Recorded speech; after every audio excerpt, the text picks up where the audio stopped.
किश्तवाड़ में एक बड़ा इशू जो है वो गर्मा गर्म है, वो है अड्डा लॉरी अड्डा कलेक्शन। मुझे लगातार फ़ोन आ रहे हैं, कल भी यहाँ पर कुछ लोगों ने इशू उसमें क्रिएट किया है कि अड्डा जो है वो नहीं देना है। मैं ये बात बता दूं, अड्डा उनको नहीं देना है जो नेशनल हाईवे पे गाड़ियां चलती हैं। और दूसरी बात यह है कि मालीपेट से लेकर यहाँ शालेमार से लेकर कुलीद चौक तक कहीं भी जो सड़क है उस पर अड्डा कलेक्ट नहीं होगा, लेकिन उसके लेफ्ट और राइट साइड में अड्डा जो है वो कलेक्ट होगा। यानी कि जो भी गाड़ियाँ किश्तवाड़ की में चल रही हैं वो लेफ्ट जा रही हैं, राइट जा रही हैं, चाहे आप कल जो है वो बनस्तान चौक में जो है वो अड्डा जमा किया जा रहा है, वो कोई इलीगल नहीं है क्योंकि वो सिटी का हिस्सा है और वो नेशनल हाईवे का नहीं है। नीचे बाजार में कोई अड्डा जो है वो कलेक्ट कर रहा है, उसको वहाँ देना है, गाड़ी को गुरुद्वारा चौक पे करेगा उसको भी देना है, नीचे गुड़ियन करेगा उसको भी जो है वो देना है, मालपेट ग्रिड स्टेशन का जो रोड है वहाँ पर कोई करेगा उसको भी देना है। आप HDFC के बैंक के बाहर जो सड़क जा रही है वहाँ पर कोई करेगा उसको देना है, जो किशलू साहब के घर की तरफ सड़क जाती है उसको वहाँ कोई कलेक्ट करेगा उसको देना है, कॉलेज रोड पर कोई सड़क जो शहीदी मज़ार के अंदर जाती है वहाँ पर कोई कर रहा है उसको देना है। आपने DSB रोड पर कोई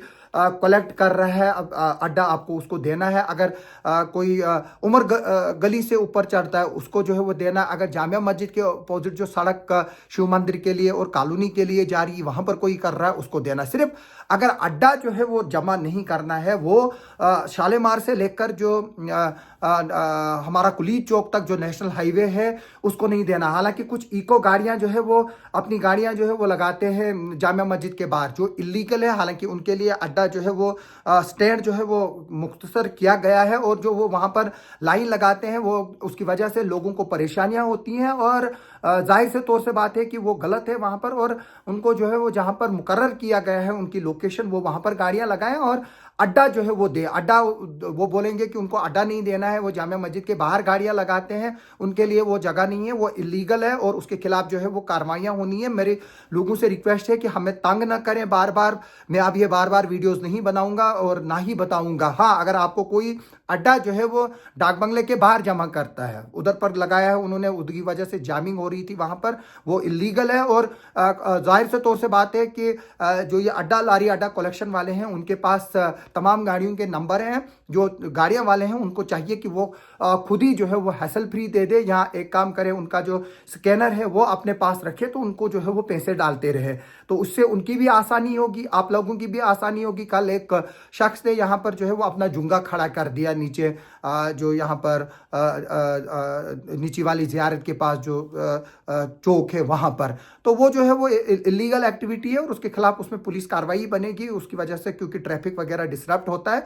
तो इसलिए मेरी लोगों से अपील है जो भी इस वीडियो को देख रहे हैं कि वो जो है वो अड्डा दे दे। अड्डा जो है वो सबको देना। हाँ, ठाठरी के बाजार से जब आप गुजरोगे, जम्मू के लिए जा रहे हो, आपको नहीं देना है। डोडा से जब आप गुजरोगे, पुल डोडा से आप जाओगे, आपको अड्डा नहीं देना। हाँ, अगर आपने गाड़ी डोडा सिटी में ली तो आपने अड्डा देना है। अगर आपने गाड़ी ठाठरी के अंदर ले ली, जो बस स्टैंड है या जो SDM ऑफिस है या हॉस्पिटल है, तो वहां पर जो है वो आपको अड्डा जो है वो देना है। इसके अलावा अगर आप बटोत से गुजर रहे हो सीधे, वहां अड्डा आपने नहीं देना। हाँ, अगर आप बटोत के सिटी के अंदर एंटर करोगे तो आपने जो है वो अड्डा देना है तब। तो इसी तरह से जो जम्मू से गाड़ी आएगी जो पाडर सीधे जाएगी वो जो है उसको अड्डा नहीं देना। हाँ, अगर वो गाड़ी बस स्टैंड के अंदर लेती है, वहां सवारियां बढ़ती है, फिर उसको जो है वो अड्डा देना ही देना है। वो बस स्टैंड हमारे किश्तवाड़ में आकर सवारियां भरेंगी तो बोलेंगे अड्डा नहीं देंगे, उनको देना है। तो जो गाड़ी चाहे वो कंपनी की गाड़ी हो, अगर कंपनी की गाड़ी कोई डूल से निकलती है वो सीधे जम्मू जाती है, उसको कोई अड्डा नहीं है। हाँ, अब कोई डंपर आता है वो जाता है कॉलोनी रेत डालने, बजरी डालने, या किश्तवाड़ के डिफरेंट इलाकों में बजरी डालने, रेत डालने जाते हैं, उनको जो है वो देना है। इसमें कौन सी, ये सीधी बात है। कोई गाड़ी जम्मू से आएगी वो छात्रु जाएगी, उसको नहीं देना है। हाँ, अब अगर वही गाड़ी जो है वो नीचे बाजार से होते हुए आएगी और छात्रु जाएगी, उसको देना है। या वो हट्टा की तरफ जाएगी, या वो मालीपेट की तरफ जाएगी, या NHPC कॉलोनी की तरफ जाएगी, तो उनको अड्डा देना है।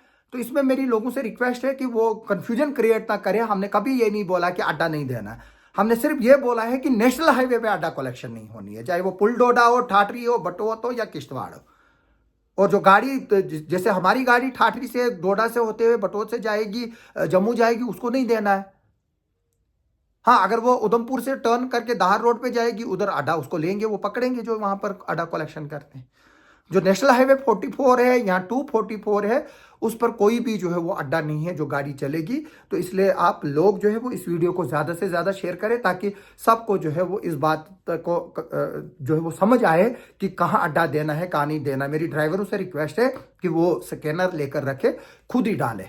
बेईमानी जो है वो कहीं भी जो है वो अल्लाह ताला पसंद नहीं करता है। इन्होंने भी जो है वो अड्डे वाले जो है उन्होंने भी 30-35-40 लाख रुपए दिया है, टेंडरिंग की है। तो जाहिर से तौर से बात है, पिछली बार इन्होंने ज़्यादा दिया था और इस बार हमने वो थोड़ा सा कम भी करवाया, क्योंकि अब जब नेशनल हाईवे पे अडाई नहीं कलेक्ट होगा तो उससे जो है वो रेवेन्यू पे उनके फ़र्क भी पड़ेगा। तो इससे जाहिर बात है कि जो सही है हम उसी का साथ देंगे, हमारी किसी के साथ कोई भी नहीं है ना। वो हमारे लिए अवाम जो है वो सबसे बड़ी बात है। और मैं हमेशा चाहता हूं कि जो अच्छे इश्यूज़ है, जो लोगों के कंसर्न इश्यूज़ हैं, उनको जो है वो सामने लाया जाए और सच बोला जाए। जिस तरह से रात को एक मौलवी साहब ड्रेसअप्ड है, वो चोरी कर रहे हैं किसी घर में। मौलवी जो है कोई मज़हब नहीं है, ये एक पहचान है, ये एक अटारी है, ये एक ड्रेस है। जिस तरह से कोई अफगानी ड्रेस पहनता है, पंजाबी पहनता है, पठानी पहनता है, उसी तरह से जो है वो कोई मौलवी ड्रेस पहनता है, उसको उसी तरह से पहचाना जाता है। तो ये कोई बड़ा इशू नहीं है। लोग कमेंट कर रहे हैं, वो कर रहे हैं, ये कर रहे हैं। तो मुझे वो बताइए, जो पिछले दिनों यहाँ पर रेप केस हुए, वो जो 15 साल की बच्ची जो है वो प्रेग्नेंट थी, वो कौन था? जो मड़वा का, जिसने 12-13 साल की बच्ची के साथ यहाँ जिनसी ज़्यादती करने की कोशिश की, वो कौन था? वो तो पीर साहब थे ना, जो खुद को पीर बोलते थे। बाद में है या नहीं है वो बात की बात है। तो मेरी लोगों से रिक्वेस्ट है कि वो थोड़ा सा जो है वो कैलकुलेट किया करे अपने आप को, और देखा करे, पहले मुताला किया करे, फिर जो है वो कमेंट किया करे। आप सबका सुनने के लिए और देखने के लिए बहुत बहुत शुक्रिया।